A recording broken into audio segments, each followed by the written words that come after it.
Can you see me? This is the question.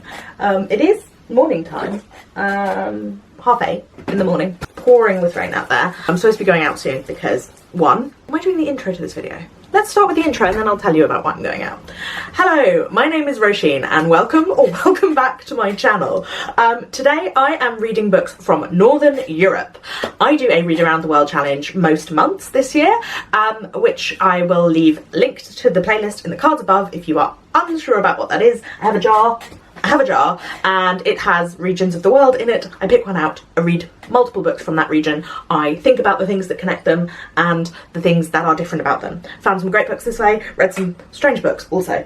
This month it is Northern Europe that I am reading from. It's my first European section, so I am excited to read some Scandi fic. For me, Northern Europe included, I don't include the UK because most of my reading comes from the UK, so I'm not reading more when I'm reading around the world, but it was Iceland, Ireland, France, Belgium, Luxembourg, Netherlands, Denmark, Norway, Finland, Sweden.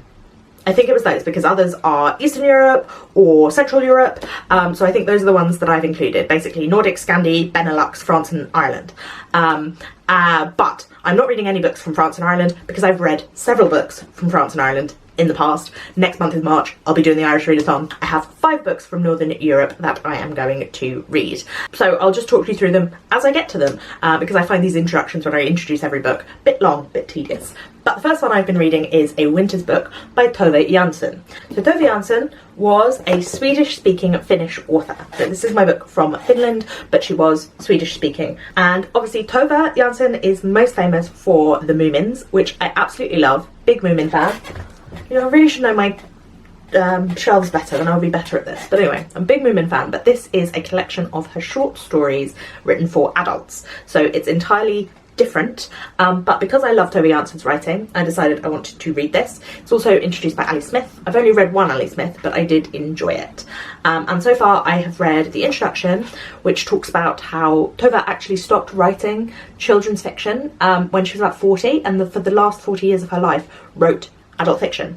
She has a novel called The Summer Book, and then this is a winter book, which is short stories collected from various different places. So they weren't put together to be in this book by Tove. This was happened afterwards, at the end of her, after she, posthumously, I believe.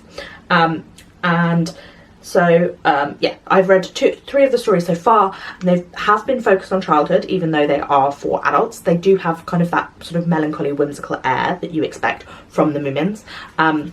But it all feels quite disconnected. So I'm going to keep reading this and we'll see how we go. So I was just about to film a video. As you can see, I've like put makeup on my face. As you might be able to hear, the tree surgeons have just arrived. There was a storm, a couple of storms. Oh, I look shiny. Vaseline. There was a couple of storms last week and one of the trees came down on our street, went into someone's garden. I think that's why the tree surgeons are here. But probably means it's like 2:30 in the winter, which means I have about an hour and a half left of light, and it's a fairly grey day, so it might even just be an hour. So I guess that video is not getting filmed today, so I should probably do some reading instead. Quite hard to film because all my neighbours have come out to see what's going on with the tree surgeon. But yeah, not filming that video. It's supposed to be my Women's Prize for fiction long list predictions, which I will leave linked to the cards because that should have gone up already. But yeah, I don't know if you can tell on camera, but it is snowing. Can you see that?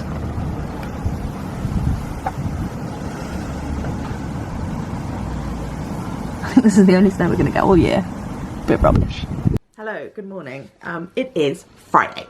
This vlog needs to go up on Monday. I have finished 0 books. 0 books.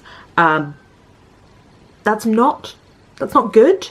However, I am off. Today's my day off. I'm working tomorrow, which is also tricky. But I'm off today.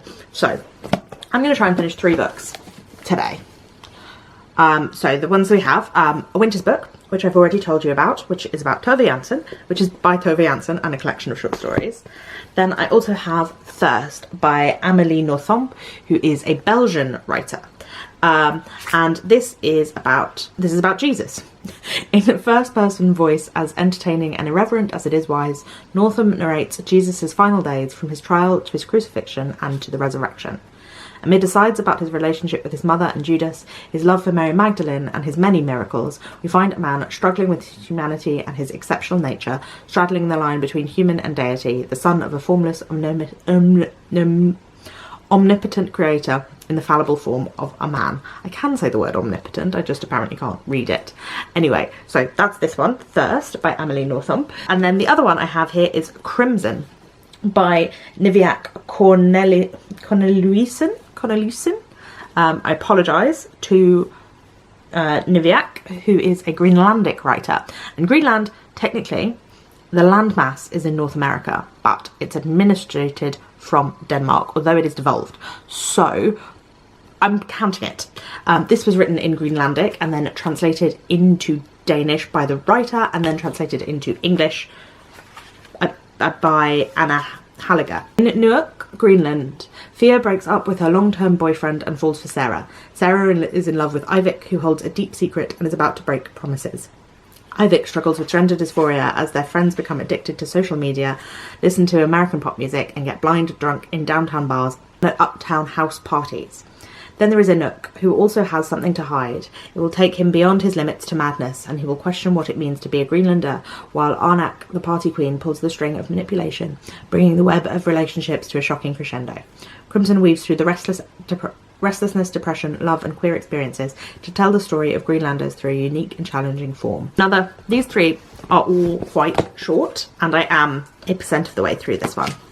So I'm hoping that it will be possible for me to read 3 books in one day. I'm also going to make moule frite tonight in honour of our Belgian book, and because it is my favourite meal. I think if I were on death row, moule frite would be what I would ask for as my last meal. I love it. So I'm going to make that.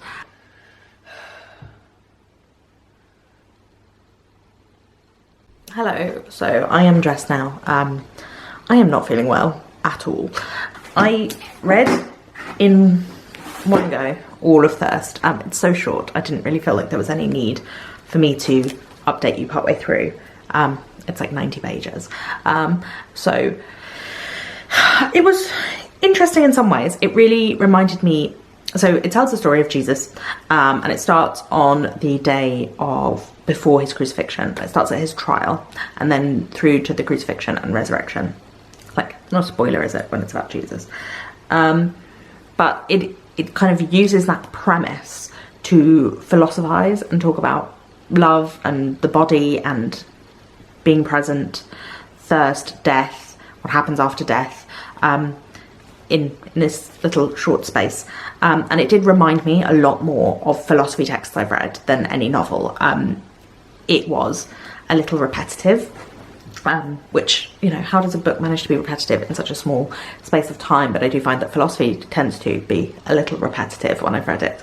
A lot of the paragraphs are just reiterating the same points in different words, and I felt like that was true of this too. I did wonder if, like, my parents were raised Catholic, and because of, you know, the trauma of being raised Catholic, not spotlight kind of trauma, but just regular Catholic trauma, they raised me without religion. And so I did wonder if potentially my being entirely non-religious, aside from growing up in a Christian culture, made me like not get some of this and miss some of it. I mean, okay, well, I can't find my notes. I thought there were some interesting ideas in some parts of it, but I can't remember what parts of those they were because I can't find my notes.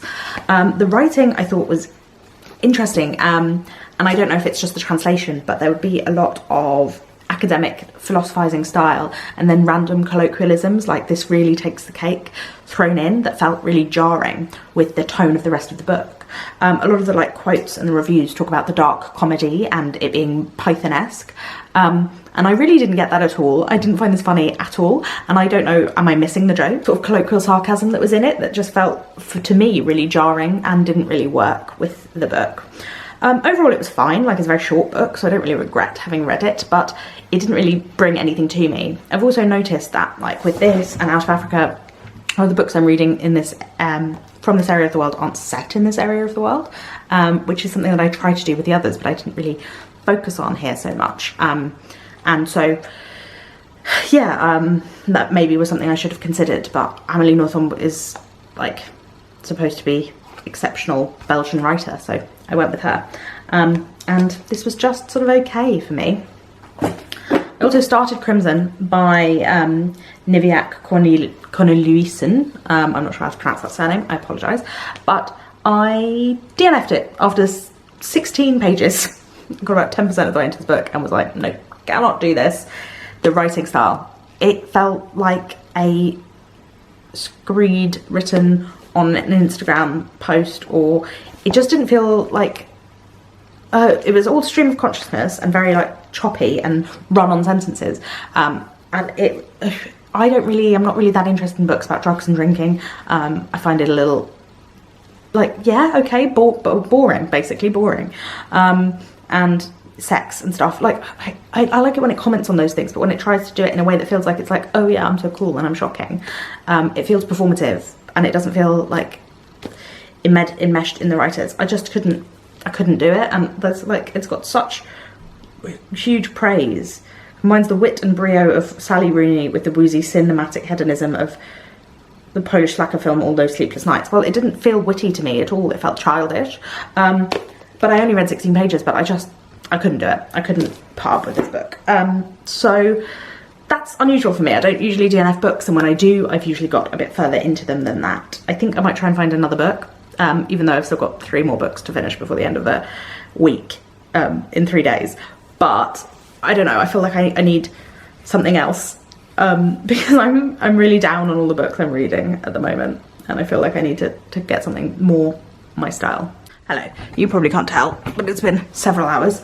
I have been to the supermarket, and the only mussels that they had were already like packed in a sauce, which is kind of annoying. I wanted to make it from scratch. It's very easy to make, so I wanted to make it, but they didn't have any. I'm so tired, my trains of thought are not connecting, so I don't think I have the spoons to be walking to the further away supermarket when I've been not very well all morning. Hello, so it's been a while. It is Sunday now, and last night went out after work for a few drinks, so put that in here. But I don't think I've updated you about books for a while. I don't think I talked to you about a winter's book, which I finished a few days ago now. I enjoyed this. It was, so the first 2 sections are all told from children's perspectives, even though they are stories for adults. They're definitely stories about like a child, how she sees her world, and you can read through and between the lines to read more into it, but they are told from a child's perspective. And then the final section is a much more adult perspective. So there's the longest story in here, which is a woman on an island by herself, clearly dealing with grief and depression. And then there are letters between people as well. And I think that the introduction by Ali Smith said that this is really autofiction, like very heavily inspired by Tove Jansson's real life. And I know that she had this correspondence with a young Japanese girl who loved her, loved her writing, loved the Moomins. And that is one of the stories in here.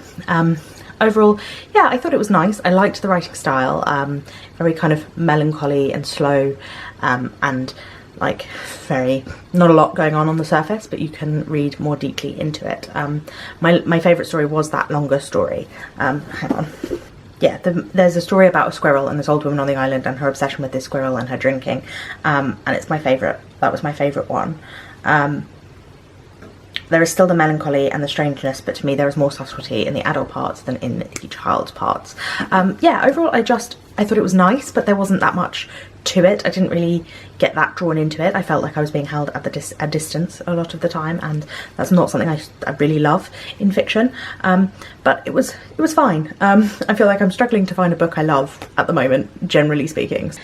The other one that I am reading at the moment, I'm reading on my Kindle, and that is Out of Africa by Karen Blixen, although sometimes it's published under her pseudonym, pen name, Isaac Dinesen, and she is a Danish author, but she lived Out of Africa is her memoir about her years running a coffee plantation in Kenya in the well, she spent 30 years doing it, I think, and I think it was written in the 1930s. So it is about the sort of tail end, or towards the end of British imperial rule. I think it's known as British East Africa at the time, but now we would call it Kenya.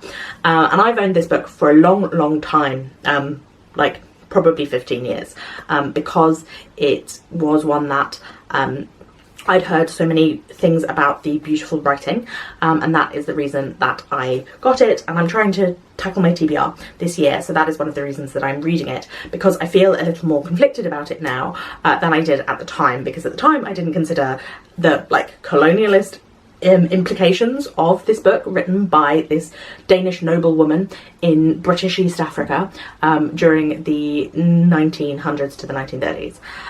But now that is something that is very much on my mind, and how that will impact her writing.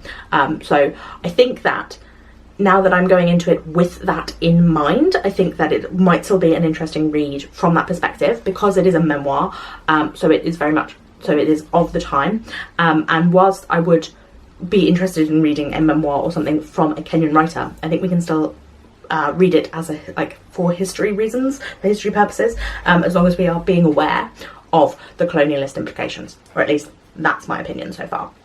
So as I said in my chaotic introduction, I am going out in an hour or so, because today is Fat Thursday, which is the Polish version of Mardi Gras, or Pancake Day as we call it in the UK, but in Poland that means it's Donut Day, and there is a Polish bakery near me with this very lovely Polish lady who I go to. She started making sourdough in lockdown and now has a bakery where she sells her sourdough. I've been going there for a while because it's quite near where I work, and she's just so lovely, but I'm going to pick up as many donuts as I can bring home in my rucksack, because that's what you do on Fat Thursday. You eat as many donuts as possible.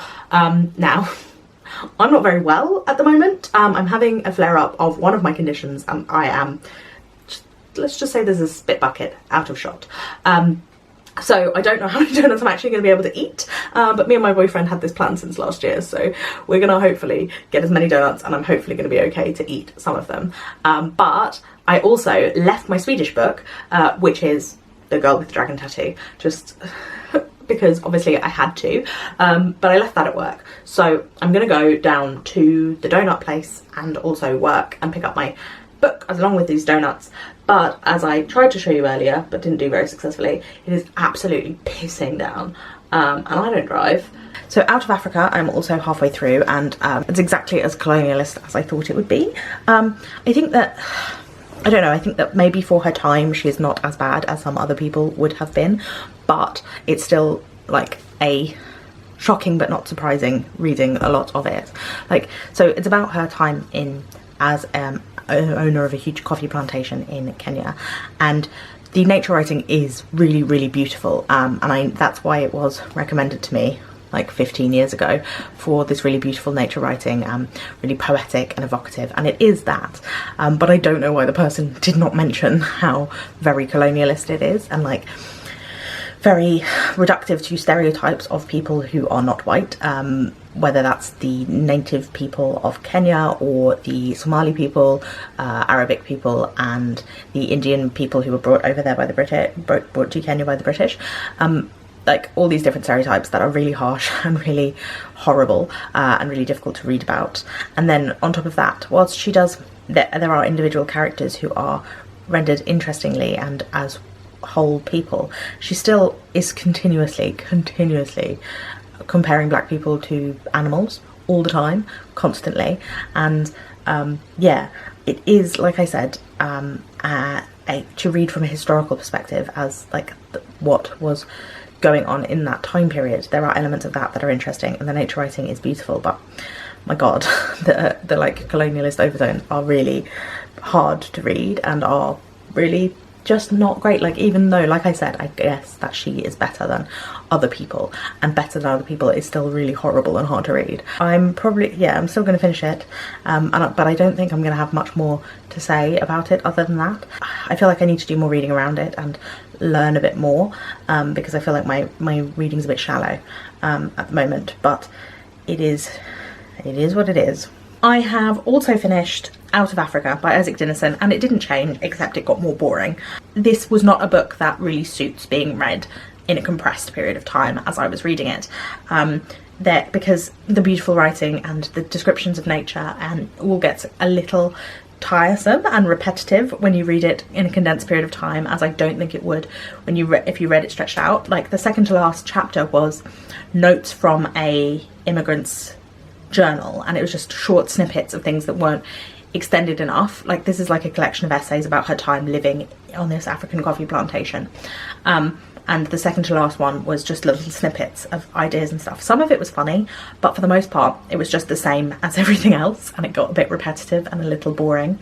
And yeah, the colonialism, the racism, just staggering amounts of it, and I do think that it's still reason to read it in terms of looking at that time period of history, and like the involvement of British East Africa in the First World War, for example, was an interesting part of it. The way that she talks about people who are being conscripted from her, who lived on her farm, and the Maasai not being conscripted because they didn't think that it was a good idea to get them organised, because then they, you know, might rebel against colonialism, and that would be bad. So yeah, interesting from a historical perspective, but really not, like, really, I think the only piece of like proper colonial literature that I've read, like, I've read books set at that time period, but mostly set in Britain or France or something, so the colonialism is like off page, whereas here it was really fully front and centre, and something that I think, yeah, worth confronting. But if that is something that would affect you, yeah, this one is like full on, all black people are savages all the time. So I didn't enjoy it. I did enjoy some passages of it, but like I said, the repetitiveness really got me down, outside of the fact that the excessive colonialism also really got me down.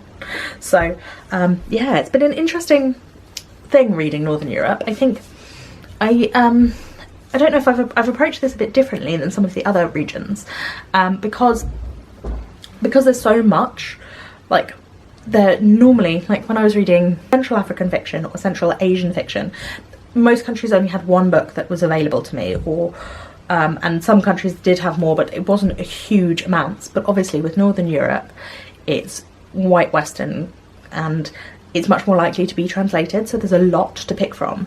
And so I haven't done what I did with the others, which was like look into every single one that was available to me and see which one seemed to be to my taste, because I was just overwhelmed by the amount that there was to pick from. And so I ended up picking ones Out of Africa I would not have picked for a Danish book if it wasn't one I already owned, and I'm trying to read the books that I own, and so I read that for that reason. I would have picked a Danish author writing about Denmark otherwise. And otherwise they were just ones that I'd heard of. So A Discomfort of Evening won the International Booker. The one that I'm still reading, the Girl with the Dragon Tattoo, obviously is one of the most famous Scandinoirs, which I felt like I couldn't avoid or leave out. Thirst, from a Belgian author I had seen talked about on BookTube. Same with the Crimson, which I DNF'd, and A Winter's Book because I love Tove Jansson.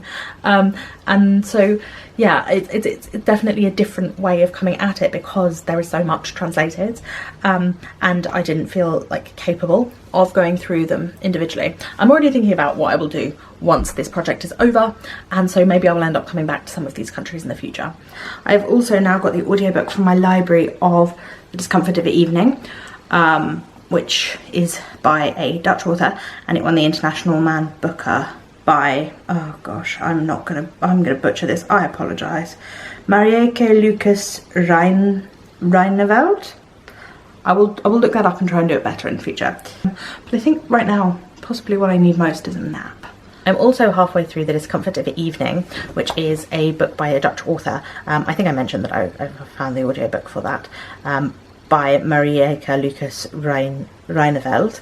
And The writing for this I really like. I think that the writing is lovely. It's written from a child's perspective, so it's about a girl whose brother dies in an accident and the effect of the grief of that on her family. Like, it's incredibly slow moving, very focused in her own perspective, and like the intrusive thoughts she's dealing with, and the darkness that comes over her whole family after this accident. Really slow moving, but really evocative. It really feels like a real person, and kind of reminds me of Ali Smith's writing style, in that kind of slightly melancholy, very introverted and very thinky kind of style of writing. But it is much darker than Ali Smith, really dark, and I really don't enjoy reading about like scatological things, and there is a lot of that in here, a lot. Like, she's dealing with constipation as part of her grief, and the descriptions of it and everything, I just don't like it. Like, and that's nothing against the book, that's like a personal thing, that I don't get on with that kind of subject matter. It really like turns me off. But apart from that, the other, like, there are like scenes of torture of animals, and scenes of self-harm, and scenes of sexual abuse, incestuous sexual abuse. So it is really dark. Like, there are lots of trigger warnings for this book, and one scene involving soap came out of nowhere, and it really made me feel uncomfortable. But like I said, the writing is just so really well done, and that is making me want to persevere, because I think it's a really good character study and really interesting to look at this like darkness. But it is difficult. It is a difficult read, as is Out of Africa. So I'm having a hard time with some of the reads. I'm going to London now because it's my mum's birthday. February is such a big birthday month for me. It's not my birthday, but everyone I know seems to have a birthday in February. So I'm going out to take my mum out for lunch. And then hopefully for the rest of the evening I'll finish some of these books and we can have a bit of a chat.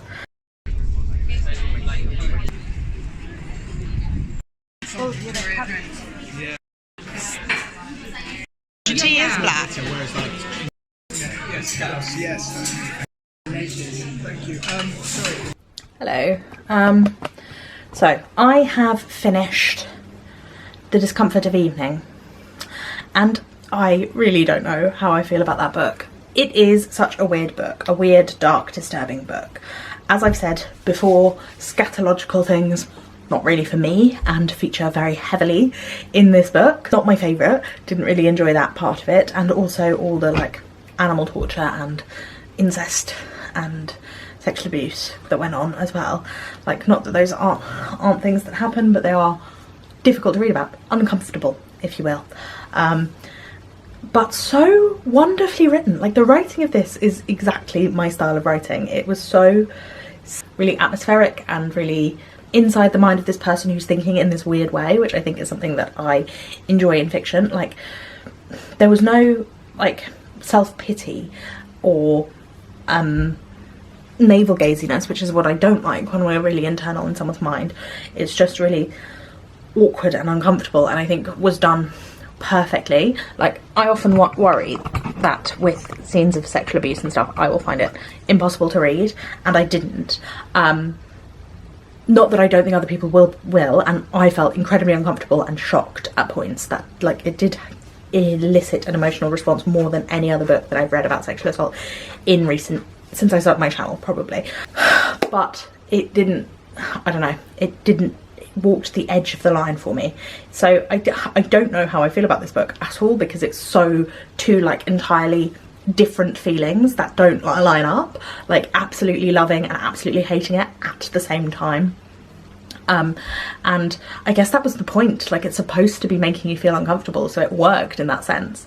But I really don't know. Like, I'm glad I no longer give books ratings, because I have absolutely no idea what I would rate this book. And the other book that I'm reading is The Girl with the Dragon Tattoo by Stieg Larsson. I thought this would be, I know this is also deals with a lot of darkness, but it's more of like a thriller, and so I thought it would be like a quick, fast-paced romp. I'm about 100 pages into it so far, and I feel like it needs editing. Like, it's a bit overly long. Like, there was this section where this man was telling a story. There was lots of sections where people are telling stories, basically, reporting on stuff.